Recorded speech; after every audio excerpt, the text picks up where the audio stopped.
Wis wancine sliramu ngerti sapa sejatine ibu kandungmu.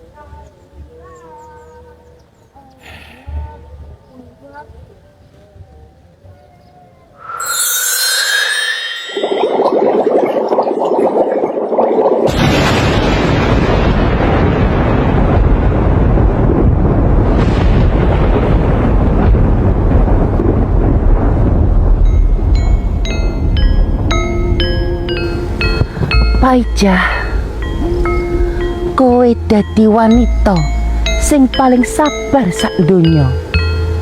Ing papan panggonan iki, tragedi musibah iku kedaden.